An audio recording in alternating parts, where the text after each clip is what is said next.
Welcome to our Kupes chat. My name is Lady Norella. I am so excited. I think it's all the time. I'm really excited about today. So this is the Kupes chat, and it's hosted by Kupes Young Women's Network. And for those who are joining us for the very first time, I'd just like to talk a little bit about what Kupes Young Women's Network is all about. So it's an organization for young women, and our focus is to inspire, to empower, and to transform young women from all walks of life, for them to be leaders of their own personal development, but also for them to be agents. They have to be agents of positive change. So our vision, we envision a society where young women have a clear understanding of who they are, their purpose, their capabilities, their self-worth, and understand the things of God. So in a nutshell, that's what Kupes Young Women's Network is all about. And here we are today, we have the Kupes Chat, and this Kupes Chat falls under what we call leadership and inspiration seminars. And the Kupes Chat is where we invite men and women from all walks of life to come and speak to the young women. And usually it will be men and women who've done incredible things. Although I know every single one of us in our own capacity has done something tremendous, but these are things that may have been deemed impossible to happen. And so we invite these men and women to come and speak to our Kupes young girls, our Kupes young women, such they can sort of like resonate. And that is why the people that come onto the Kupes chats are from different walks of life, so that they can be able to speak to the different young women within the network. So in a nutshell, Zambia hasn't been spared in this COVID era, and all I can say is please let us take all the necessary precautionary measures. Please wear your mask when you have to leave the house. Hand sanitize, please wash your hands, practice social distancing. If you can, stay at home. COVID is real, and if we can, let's look out for one another. I need you, we need each other.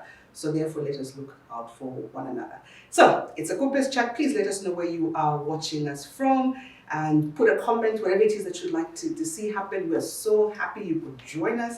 If you're watching us from Winilunga, please say so. If you're watching us, watching us from Kasama, wherever you're watching us from, it is so good to have you here with us. So, without further ado, today's Kupes chat is an exciting one, and I think if you notice when we sent out, the poster or the flyer, that he's coming here for the very first time. I mean, he did speak to us at some point, maybe in 2018, a couple of years ago, at our Haiti. But this time, I'm so privileged, believe me, I'm honored to have him here today, so that we can have a conversation on something that already is something that is in our vision, and that is purpose. So please, drum roll, I'd like to welcome Pompi, our African ego. Thank you. Thank you so much. It's good to be here. It's such a pleasure, believe me. For me, I'm extremely honored that finally we're having this conversation. Thank you. And an amazing setup as well. I know. Nice environment. Oh, it is. And I'd just like to say thank you to our partners, Sarova Hotel and MTN, as well as Fortress Media, to make this happen. And the goodness is, usually when we have our Kupes chats, there will be, and I think you've seen that before, where it will be in a room with about 200, 250 women. And when we have our conferences, that's when we go over 750. Exactly. But this particular, in our new normal, it has given us an opportunity to reach much more, more girls than the 250 on the Saturday. Yes. Though I know they would be dying to be in the room where you are today, but we have to make what we can do. And the goodness is, after this, it will be packaged for the YouTube channel, so people can continue watching it. So I think a few good things have come out of COVID. Yeah. So first and foremost, the award. I just saw it. First of all, when I saw the Z gossip, I was like, okay, is it really true? That's why I was calling you to make sure. Tell us about the award. If you are, he's going to tell us now. He's just been nominated for the London Gospel. Yes. Awards. Tell us about that. I don't know much about it. I found out yesterday. Okay. But it's an award show. I'm yet to be briefed on everything. I don't know the details of it. But apparently it's a very integral award that's in the UK, in London specifically. And yeah, I was nominated under Media Choice. Okay. So it's a global award. There's artists nominated from different countries across the world. So under the media choice, I was nominated as one of the as the nominees for the award. Yeah. Yeah. So yeah, it's amazing. I don't know the details of it Yet. Yeah. yet. Actually, I knew through Zgos. So I think Zgos. I had no idea. Oh wow. Yeah. Okay. So yeah, I'm definitely honored to be nominated. You've won. I mean, you're an award-winning artist, and you've got so many accolades with you. And just recently, Yeah. your video topped, was at number one. Oh yes. At number one. On Trace. On Trace Gospel. Yes, I mean Trace that was something not to. It's not a small feat to be able to get onto number one on Trace Gospel. What an achievement! Congratulations. Thank you so much. And also for the song, I always have to say it right. Pene meso ya pena. Because that's in Nyanja, for me I struggle with that. Take me into popular language, and it'll be okay. Yeah. So, but then it talks about where your eyes end, if you can put it that way. Yeah. Where meso ya pena Yes. is where faith begins. It's where faith begins. Tell us a little bit about that. It came from. Obviously one of the good things that has come from COVID is a lot of introspection. Yeah. And a lot of thinking of and I think one of the thoughts that crossed my mind was basically when looking at Abraham and him being told as far as your eyes can see. It's something I knew before, but I came to the realization that what he saw wasn't necessarily what his eyes could see. Obviously, he took dominion over the whole world, so there's no way from any vantage point for you to see the whole world. So that's right. for him to have possessed the whole world, it means that he saw beyond. The eyes that he saw with were not obviously these eyes. I think they were the eyes of vision. That's right. And that, and by vision, I mean these have vision, but obviously a vision to beyond what their eyes can see. That's right. Yeah. So I began to think that if when I'm praying and I'm making petitions or requests to God, am I praying based on what I'm seeing? I can see. Or am I praying even for more than what I've never seen before? So and I started to realize that most of the people who are great or who history remembers went beyond the status quo. And to go beyond the status quo, it means you need to break some rules. Yeah. Innovation requires rules being broken. Being broken, yes. Something new requires the old being broken. So, yeah, it's from there I just realized that I think faith, and the Bible says God is moved by faith. God is not impressed by anything that has no faith applied. Now that also challenged me because I was thinking, hey, wow, okay. Yes.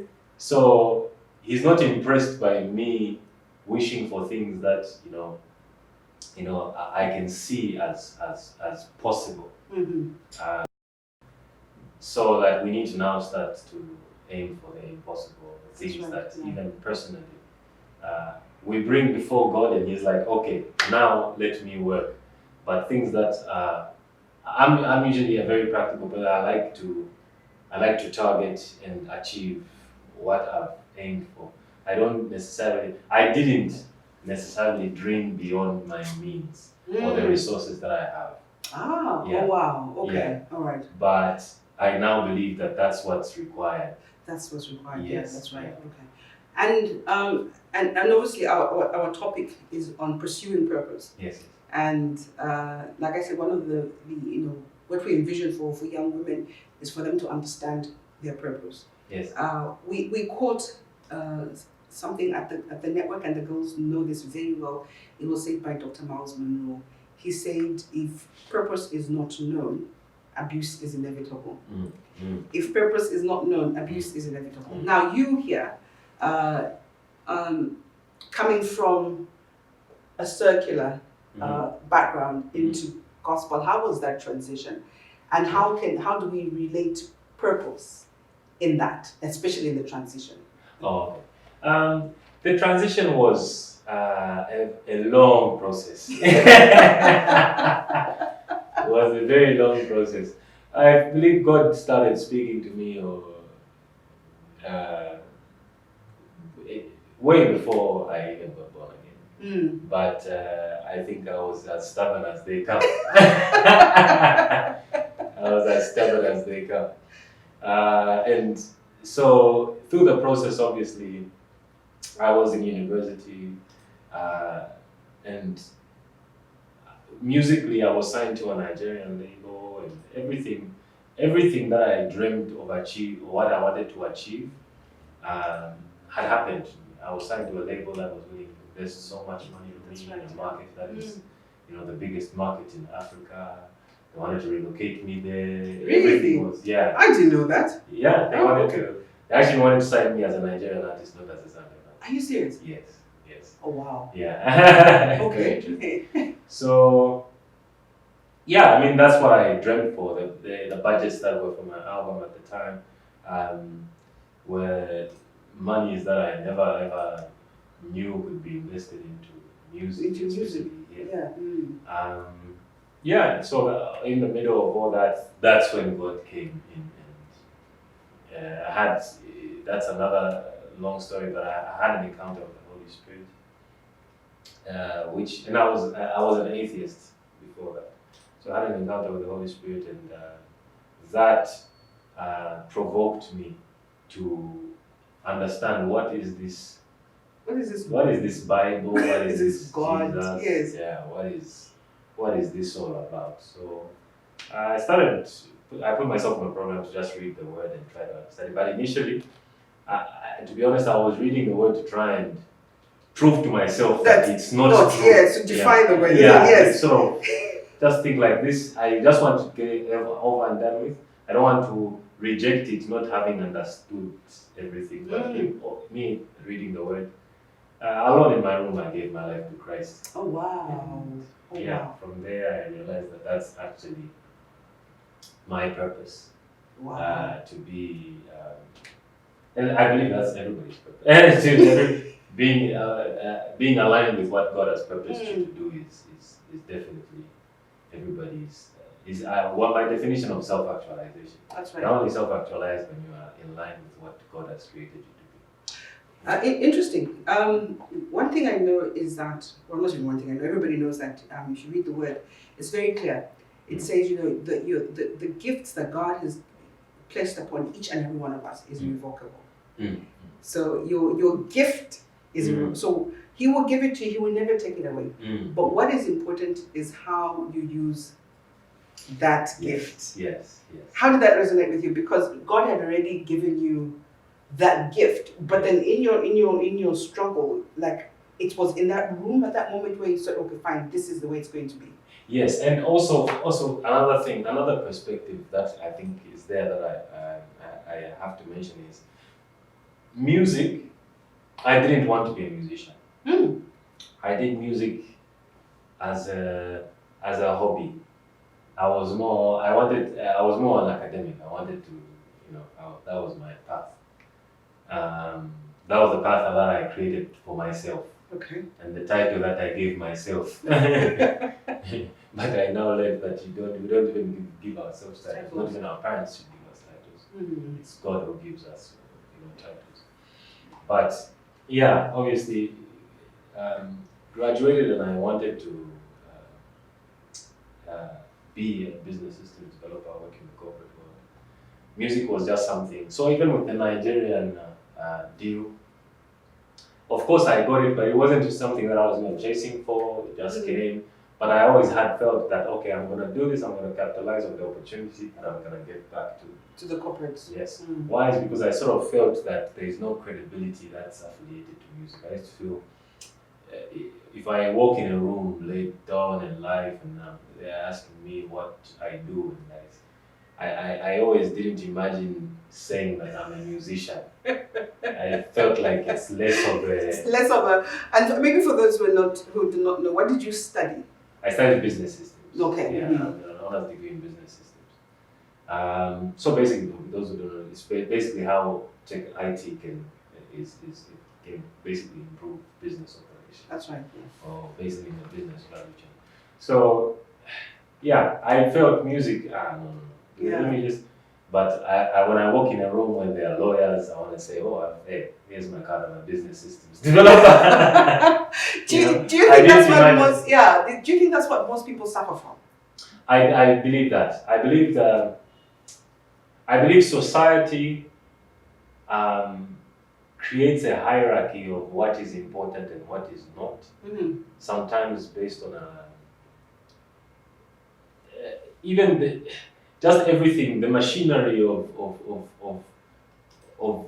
this of work and purpose and education, I feel is not necessarily built on the right elements. Mm. Why? Is because I feel the spectrum of what molds you can fit in, especially like in countries like Zambia, anyway, it's across the world. It's so small. That's right. Yeah. So lawyer, doctor, accountant, and the list goes on. But if everybody has their mind on that, who's gonna go on a rocket to Mars? That's right. Who's gonna, design the 3D print? There are different giftings, I believe, that are in Zambia, different resources beyond copper, even talent resources. That's right. Yeah. That are being wasted because there's no icon who they can look to who has created that. And why that is because the environment, even for them to begin to apply their gifting, is not there. Why? Is because everybody is looking at these titles and wanting to fit in within those. But those are not the only titles or giftings that God has created. That's right. Yeah. Yeah. So I feel the spectrum needs to be expanded, and I believe as parents or as leaders, it's to create an environment where those giftings, within that person, we support those giftings and see how they can apply and it benefits the community. Yeah. Because every person is a resource. Every person is brought here to bring something. But some people's resources are being completely abandoned. Because I have a friend who, I always using him as an example. He's an animator. I believe Marvel can employ that. Yeah, he's amazing. Oh wow. He designs characters and environments, futuristic buildings, and all sorts of stuff.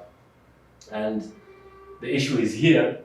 I remember even back in the day, till now, he's failed to find a place where he feels his gifting is of value. That's right. And you've just taken me to the late Cape.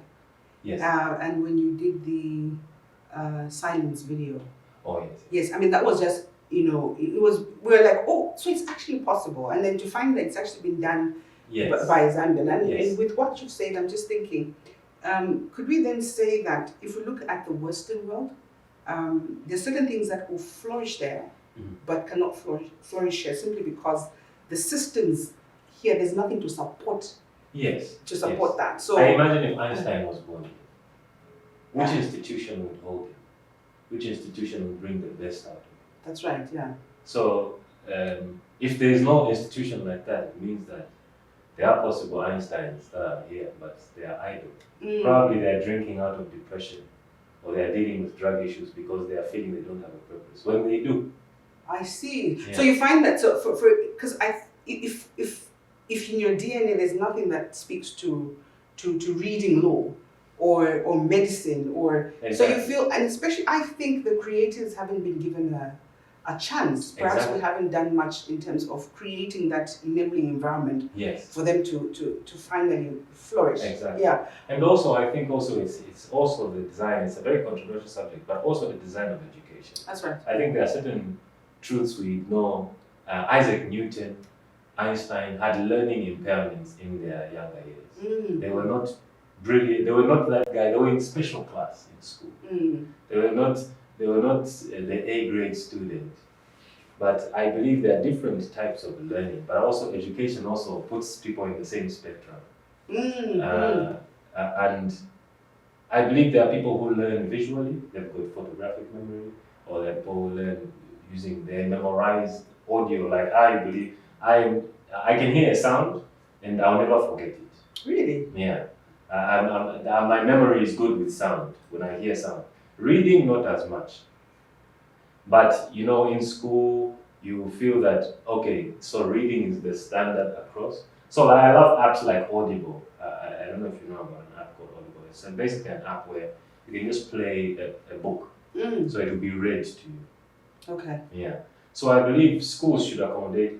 There are students who, because actually people, because of how their mind is designed, sometimes they get distracted easily. That's right. Yeah.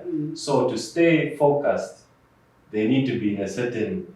Their minds are shifting between ideas. I mean, when I'm just thinking about what you've just said in terms of the Audible, I don't think I can listen to an audio for a very long time because in my mind there's already someone. But give me a book and I'm taking. I'm in. Yeah.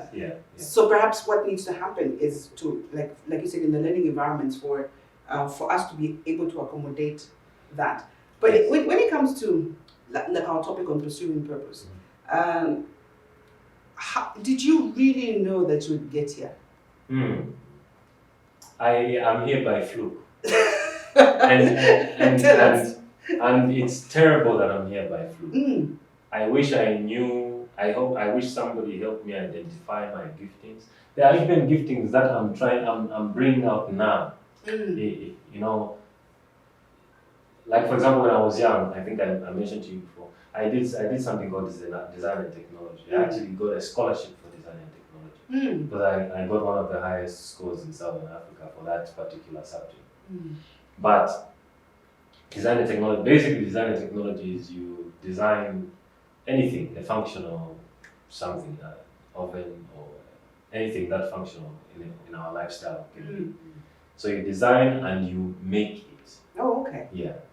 So even my project in school was a chair, which I designed a foldable chair, but I wanted to add something extra to mine. I made like a leg rest on my foldable chair. So for me, that subject, even in school, I remember, yes, I wasn't good at mathematics. Yes, I wasn't good at, but art I got an A, design and technology I got an A, literature I got an A, But these other subjects I found very, very difficult. And it's not that I was lazy. I would pick up a book and I would try to read. But I don't think I believe everyone is genetic. And I love the example that Einstein gave that. And I did a TED talk based on it. He said that it's like people the way the education system works is that there will be a fish, there will be a lion, there will be a monkey. All in one, eh? All in one. And then they'll give the test that who climb a tree. Now the monkey obviously has the advantage. Yes. So the test is not it's subjective because if you are going to test on swimming, of course the fish will do better. Yes. But if the fish is being told that to be your purpose and your for you to get there, you need to climb a tree. You need to climb. When you don't, that's the standard. Yes. Yeah. But your DNA doesn't say anything about climbing a tree. Yeah. Exactly. And it also shows, I believe the Western world with their children are more liberal with how they raise their children. No, they are. And their career choices. That's right. Yeah. And that has worked as an advantage for their children. Why? Is because their children followed their passion. And their passion led them to finding what it is their purpose is. But here, sometimes, in good intention, we have a vision for our children and to also fit this spectrum in good intention, as I'm saying, because we want our children to be successful. What is the meaning of success? Or I mean, like when we say we want our children to be successful, how do we define? I mean, as a parent, am I defining success based on me and where I have reached? And I'm thinking, all right, my daughter or my boys should be. I mean, what is the definition of success? And I did mention some time back is that should everyone have their own definition of success? I think so. Yeah. I think so. Because I believe that, I believe self-actualization is success. When you live according to what you've been purposed for. Why is because I think that's heaven. That's heaven on earth. Yeah. Everything that you are wired for, you are applying in passion, and the world is rewarding you for that. Yes, that's beautiful. That's beautiful. Yeah. But working hard to be that lion that swims. Yeah, you are successful. You are successfully as a lion. You are swimming. But is that your dominion? Is that your even kingdom? I believe for you to be the king of the dominion, you need to have the dominion to be king of. Now, if you are in the wrong dominion, you certainly cannot be a king. Yeah. And you will be there and you will exist. You can hack your way to getting a 70% score, but whether you can thrive and leave a mark in history, I don't know. Okay. You did mention something very interesting. You said you were not very good in math and these other subjects, but however, you would get your A's in your art and all that. Yeah. Like you said, where you are right now, with everything that we've seen, we've identified, okay? Because for me personally, I've seen certain things that my son, for instance, is very, excited when it comes to sport. And obviously, I mean, he has to be in school and everything for him to, but maybe then, I'm even talking to the parents right now, maybe what we need to do is, if we can have, I'm trying to find the correct word here, because if I say, right, how many parents right now can safely say that I'm going to let my son or I'm going to let my daughter pursue her purpose? If she wants to be a designer, can I sit comfortably and tell people when they ask me, what does your daughter do? Or what does your son do? Yes. So, what's your take on that? Because like you're saying, you struggled walking into you're thinking, if I walk into a room, and then what will people say when I'm an artist or a musician? Yeah. How did you get over that? How did I get over because if oh, okay. Yeah, so like because at the beginning you thought for you to matter, you needed to have a title. I hear you. I wouldn't say I even got over it. Okay. It just happened that all the fears that I had were false. Yeah. I mean, imagine as a musician, I'm here, I'm having a conversation with you today. As in, so I was very, very fearful. I did feel this thing. Even my parents were afraid, and and I can even understand why they were afraid. But now, I mean, they're like, they're I know your dad is like your cheerleader. Yeah, but even them, and I understand. And I understand parents' position as well, because that's how we have been wired to think. Yeah. And I've been even this small spectrum of jobs.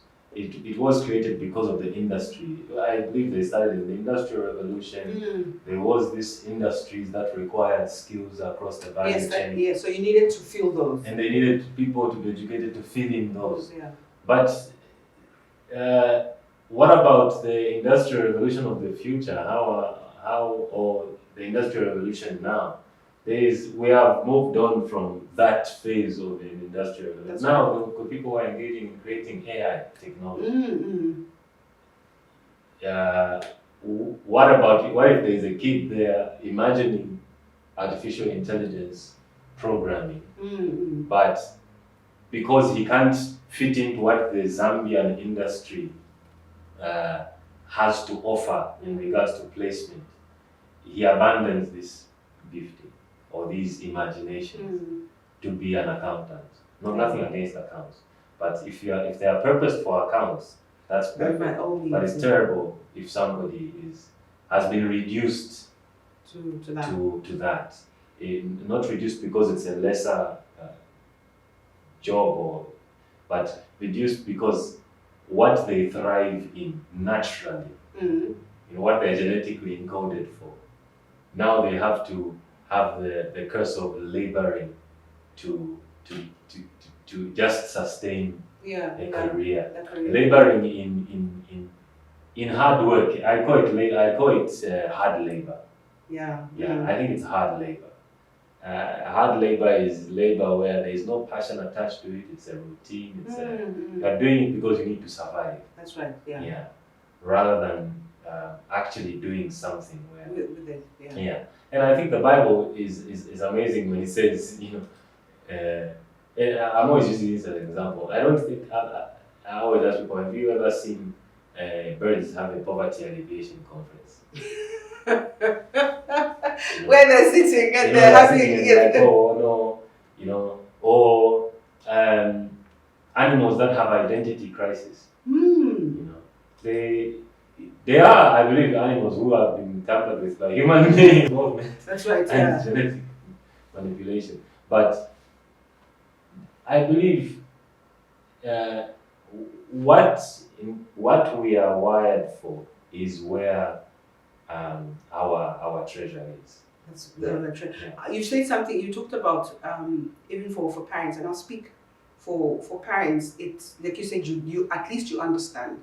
And as a parent, I think one of the things that we worry about is obviously the child's security and also their future.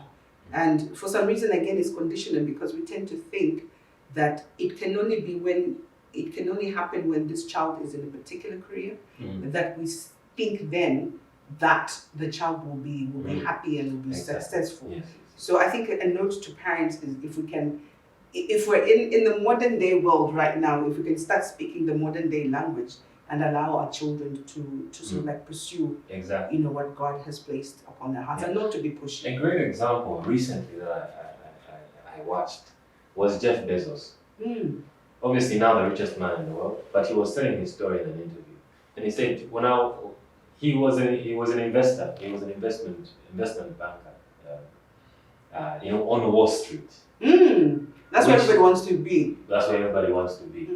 And he was supposed to be at the peak of his career. What seemed to be the peak of his career, obviously retired to say. He said in the interview, he was saying, "I retired to chase my childhood ambitions." Yeah. SpaceX, which he's doing now, was a childhood ambition that he had, but he abandoned it because everyone was telling him, "Look, you need to get back to reality." Even when he started the book, the Amazon company, he was told that, look, why selling books online on the internet? He was one of the first people who actually invested into the internet and actually created companies online and online brands. So it was something that was absolutely crazy, but that is what has brought him now. SpaceX is actually happening. It sometimes blows my mind. So,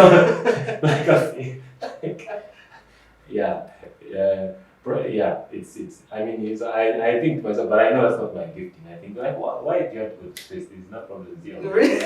You need to sort out whatever is happening here. Yeah, but someone has the ambition to go to space, and actually create the technology to be able to do that.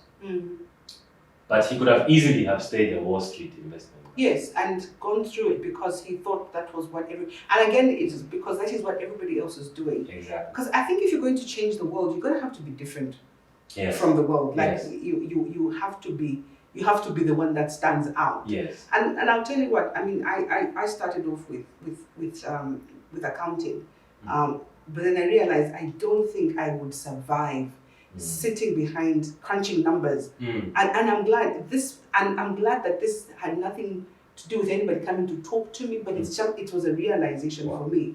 And it was no, in fact, it was when I had my first encounter with television. That's when I realized that perhaps, you know what, this is what, talking to people and having conversations. But even with then getting to where I am today, and even for the Kupes Young Women Network, my grandmother today just thinks, it's just things no, but she just believes that, that you have to, for us to define work, it has to be in a particular environment. Yesterday, you sent the Kupes girls a voice note, and in that voice note, you talked about the process. And one thing that you said that was very, I think when you said that's the one that, I anchored on. You said for you cannot trust the process if you don't commit to it. Tell us a little bit about that, and especially in relation to your... You cannot commit to the process if you don't trust it. If you don't trust it, yes. So how has it been for you? Because, the music industry, like you said in the voice note, is at the time that because you're just coming in. And now we're settled, we're happy with what we're saying. How does trusting the process help? I believe it helps a lot because the journey will never be easy. But trusting the results of the journey, I believe, is what can help you endure. And like I'm saying, like for me, everything, God has been a major factor in me getting closer. I don't believe I'm fully self-actualized, by the way. There are things that I am yet to express. I believe giftings that I'm yet to express, which I wish I expressed them earlier, but anyway, it's never too late. Anyway, but trusting that even the process, I believe, just to even make it, trusting that this gifting, I don't believe God can give you a fruit that will not be consumed. Wow, say that again. I do not believe God can give you a fruit that cannot be consumed. So trusting the fruitfulness of what He has put in you, and trusting that, let me work this and improve and focus on the value that it has and improving the value, whether it's cooking, but if that's a fruit that's in you, invest in it and trust the process that this is what He has placed in you. There will be people who will come to pluck from your tree. Oh wow. But to ignore it is to choose death. you also mentioned like when you're going through life, say something about the landscape. Yes.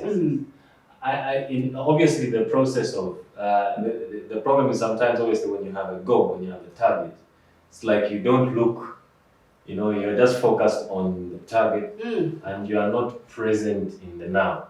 And I've been fallen in that place before, where I'm so focused on the target, even spending time with family or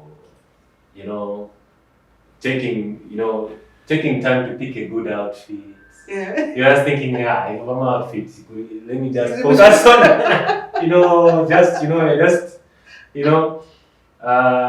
and not necessarily enjoying the process. And what I was saying, enjoy the landscape. On the way to whatever you're going, there's probably a great landscape, there's probably a nice sunset, appreciate it. Because when you look back, even if you get there, when you look back, that journey is also part of the process. You should enjoy, you should find joy in every step that you are taking. You find that element of joy in every step, because if you don't, you may get to the finish line and realize that you actually missed the finish line. Is not necessarily the point. That the process, it was the process. It's the process. Oh wow, yes. And in the process, obviously, is where there's training, there's resilience, there's building, there's so much, and you build character. Exactly. How have you been able to? Obviously, probably, I'm sure every human goes through that. But how have you been able to silence, those silent words that will come and say, "Are you really sure?" Do you still get those? And how? Maybe at the beginning they were very loud. How are you able to silence them? I think the word is what helps me silence them, because I think they are great examples in the word. I always think that David thought he was a shepherd. and David thought he was a shepherd. And that transition, I mean, is amazing. So I was thinking, he could have thought he was a musician only. Yeah, he could have. I obviously thought that in music he would only sing for his sheep. He didn't have a stage. Yeah. I'm pretty sure, but that anointing of being a king was in him. Yeah, and if he believed his circumstance and not trusting that God is the one who gives the identity, and God gave him the identity. That's right. Yeah. Down to even and everyone's weapons or their approach, their battle plan, I believe, is different according to what they trust or who they trust. That's why Saul offered his armor to David and said, no, that's not part of my battle plan. That's right, my battle plan is my personal approach to defeating what I place my trust in. The process I trust is my obedience to God and I look at the slingshot as technology. Yeah. David defeated Goliath using technology. And that even applies today. You can be as pumped as you want and gain enough muscle and become the size of an elephant. But a gun will take you down. That's right, yeah. A gun will take you down. So that's innovation winning over pure muscle. Pure muscle and what you call presence, because I have the title. Exactly. And I think I can. Exactly. And obviously that innovation being given. So I believe even God, he didn't just come down and sweep Goliath, like just drop Goliath. He gave David the wisdom to be able to create this technology to defeat Goliath. So I really believe that. So what was David now? You think again now. There's that element to him of being innovative and creating technology. There's the element that he's a great musician. And it makes me come across, there's a scripture again about the talents. It says to someone, some. Now, we may have 5, but you have been celebrated by the one. And you may confuse the one to be that one. But what if the other 4 are being abandoned and they're not being utilized? Yeah. But they are there, So that's what, for myself, I want to audit the remaining part of my life. I do not want any of my giftings to go in the ground with me without having expressed. Yeah. And how have you been able to maintain? Like just and remain grounded. Because that's one thing. I mean, that's one quality I admire of you. Thank you. Like just being able to maintain, to remain grounded, but still, there's progress that we see. I think why that is because I don't feel I've worked. You still don't think I believe that entitlement comes from the fact, and there are people who've worked. I mean, they've hacked they are that lion who have hacked their way to swim, or that lion or that fish that have hacked their way to climb a tree. Yeah. When they get to the top of the tree, they are saying, "Hey, you better give me some respect. Yes. You better give me some respect because this journey was hard, and it was hard." But that's the thing, like obviously the pride of being that fish that climbed the tree who came. But for me, I feel it's nothing of my doing. I just found the music. I didn't work. A lot of people think, no, maybe I work. I wouldn't say I work hard. I love what I do. I think that's what is important, because you won't even feel like it's work. Doesn't. Yeah, it doesn't. Yeah. There are elements, obviously, that's like, your accounts or, the corporate side, which is important, the management side of things. That side, I wouldn't say I enjoy so much, but it's necessary. It's necessary. It's not just purely an artist. But I feel it's very, very important to. Yeah, I really feel it's terrible to have giftings that have been completely abandoned. Okay. Yeah. as you pursue your purpose, how important is your circle? Eh, More and more, I realize that that's on the priority list. Really, yeah? Yeah, I believe that's on the priority list. I believe, because the circle is your are your. Stephen Furtick said something that I found very interesting. He said that he was talking about contact, and that you need to check your contacts. And he said that, so he was talking to his assistant pastor and he said, so my assistant pastor had this terrible flu that he had. This was before COVID, so I don't know. I don't think it was COVID. At the time, it was just the flu. So he had this terrible flu. And then this flu, it grounded him for a week, and I was trying as much as possible to stay away from him. But obviously, because I work in the same environment as him, I got in contact with this flu. With this flu, yes. So he said that even with people, there are things that because of the contact, they will be transferred to you. Oh, wow. Oh, whether wow. consciously or unconsciously. That the people you are in contact, your contacts condition your circumstance. Oh, wow. Oh, yeah. Wow. And yeah, so even you can be the artist without a contact that is a manager, for example. Because there's the art side, there's the I believe there are within the giftings there needs to be that collaborative work, that collective work put together in teams and the different giftings working together.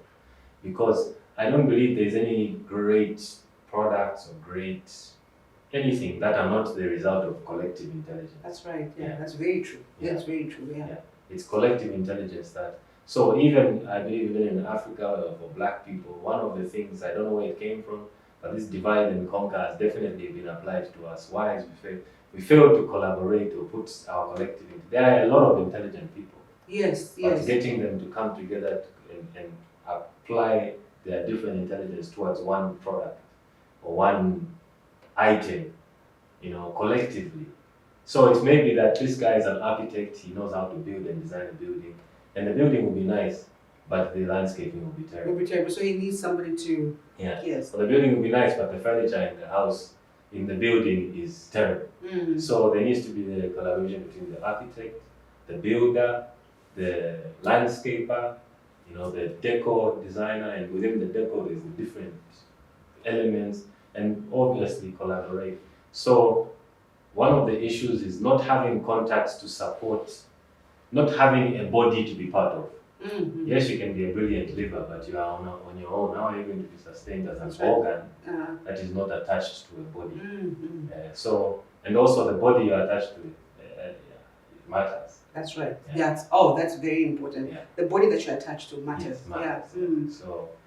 So yeah, I believe definitely your contacts. So even now, I make it deliberate.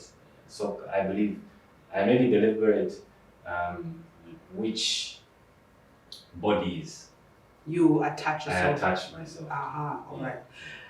Speaking of still contacts, as you pursue your purpose, and I think for both young men and women, I remember the conversations that I will have with the young women in network is that even in relationships, for instance, when don't sit and wait for him to show up.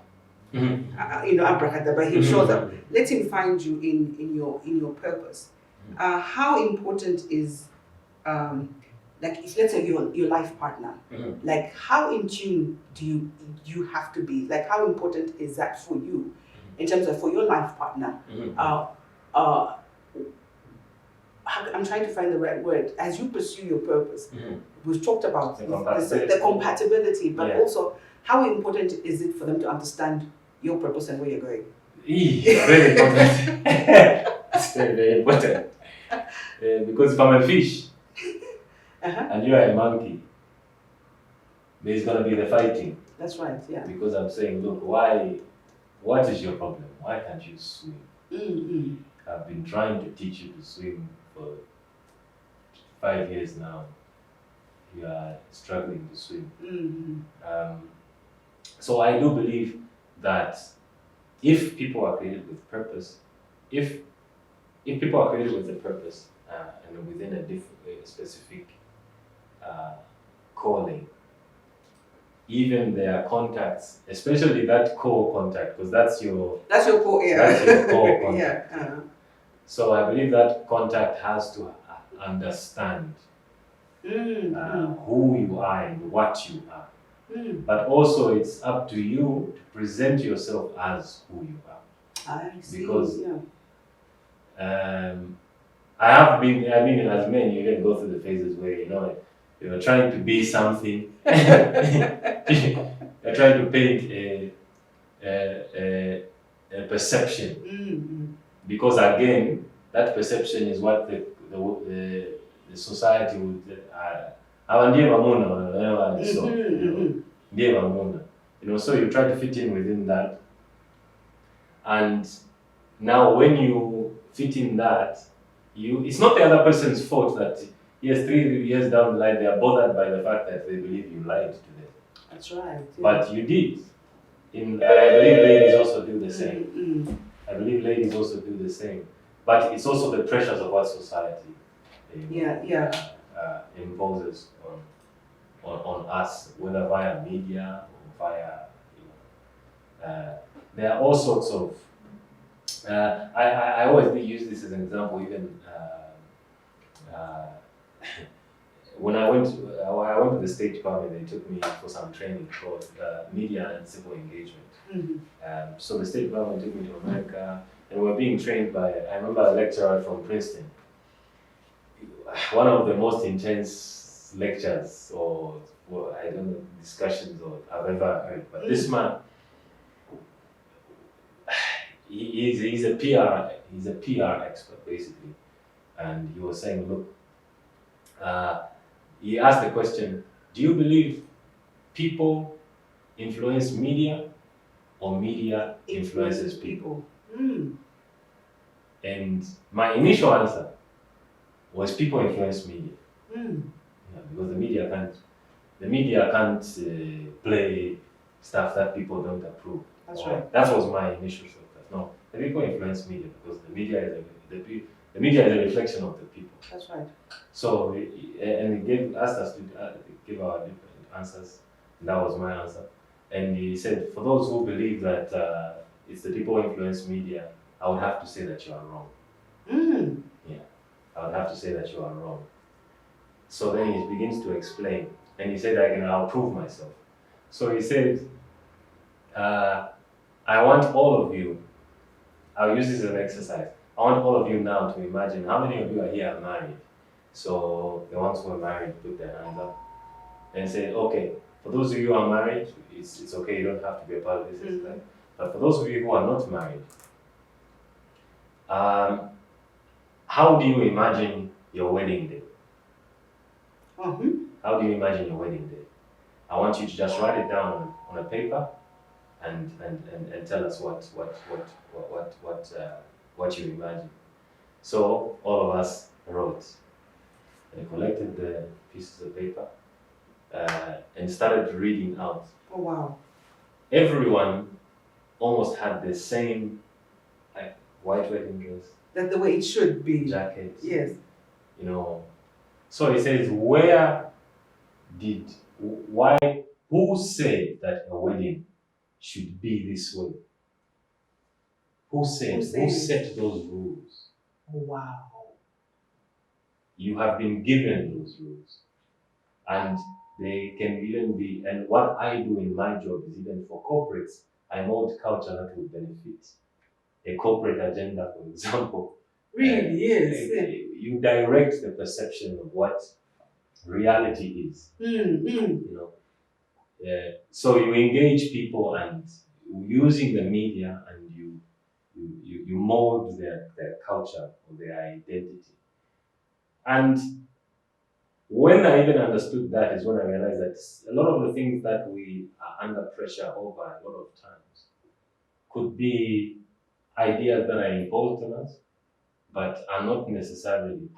If you decided to have a wedding without the wedding dress in its traditional form That's inside. right. Yeah. Let's say if you wanted it with tenge fabric, you know, society would probably think, hey, that's weird. Mm-hmm. But if that's what your definition of what you looking glorious on this day looks like, then you should do it. It shouldn't be that. But also now, if there is no compatibility, if maybe the person you are with is a person who conforms to the status quo and feels the pressure of what society's opinion over their lives are, Mm-hmm. they wouldn't be able to survive breaking those rules. That's right. Yes. But if they're resilient and they stand on what they believe and what they believe is what they're going to execute, then that's obviously something that's would be you would be compatible. But I believe, yeah, the pressures of people's opinions, even now with social media, Mm-hmm. and social media. Social media. Social media. Yeah, so social media. I cringe sometimes. Yeah. I say this all the time. Social media has been taken to have people have what they term as freedom of speech. Mm. But I strongly believe that arrogance and rude is not freedom of speech. I think social media, as in its sense, is social. Mm. But I think if we can use it in a correct way so that we're able to feed and do, it will be a great platform. Yeah. Yeah. So I'm being looked at and say, oh yeah, and we can go on and on, we'll continue this with our coffee, coffee date. So if there's probably a young woman or a young man watching this and saying, all right, thank you so much, Pompi, but how do I really find it and how do I hold on to it? Yes. So I prayed for that. Mm. I prayed one time. I remember praying, telling God that, please help me identify what I'm created for. Mm. And it was a man called Peter Drucker. He led me to hear a man called Peter Drucker. Mm. And this man said that you need to focus your life between three things. He said something that you are genetically encoded for, something that you are passionate about, and something that is of value to people. Mm. So he said, if you find something that is in the intersection between these three. So genetically encoded for, he said that if you are a fish, you're genetically encoded to swim. So and if you are passionate about swimming, obviously that if you find your passion, you're genetically encoded, and it's of value to people. Mm. Now the value to people is what now the sustainability model is. That is what you bring to the market, to the people. Mm. So I believe, yeah, they should find that thing that is an innate. People see value in it. It's a natural ability To be able to, yeah, to be able to. to be able to find it. Yeah. Well, I mean, I want to go on. I mean, I've got so many questions that I wanted to ask you. Not like our conversations go on. I mean, me and Pompi have these conversations. We have often catch-ups, and it's everything new. But one thing that I remember did mention, I think I was going to ask this a little earlier. I had asked him before who his music is for, and I think you said something very interesting. He said it was for the conscious, the ones who can, and we've all been. Like when you bring out something, we already know that there's something to learn. Mm. I think that's what's beautiful about your art and the music that you bring, because we're always learning. So even just this particular one, even the last one, the collab with Maggie too. I wish we could even talk about that one. That was a very interesting. Quickly, how did that happen? Before we close out, yeah. Mark too reached out and said, look, I want to do this song to speak to. Obviously, he's got a reach on it's called the Ghetto President. Yes. And he wanted to give a message that, guys, of course we believe in God, but you need to work. You actually need to put in. Put in work. Don't just pray and wait for manna to come from heaven. That's right. So I was in agreement with that message. And yeah, I said. That was a very brilliant, collabo, and just like hats off. It was absolutely brilliant. So we've come to the end, and I just want to say thank you so much for for being with us this afternoon. It's been an absolute pleasure. And I know everyone out there has been able to take away something. And I think this conversation is really rich. And as you pursue your purpose, just know what drives you, what is in you. Look out for your associations, look out for your contacts. If it's for a life partner, make sure they're in tune to what you are as an individual. And for our young men and women, continue in your purpose. Let this person find you in your purpose. So I'd just like to say thank you to Sarova Hotel, thank you to MTNL Partners, as well as Fortress Media. So this is going to be wrapped up, and you can be able to find some YouTube channel just in case you've missed it today. So all I can say is thank you. And like I said at the very beginning, if purpose is not known, abuse is inevitable. Have a fantastic day.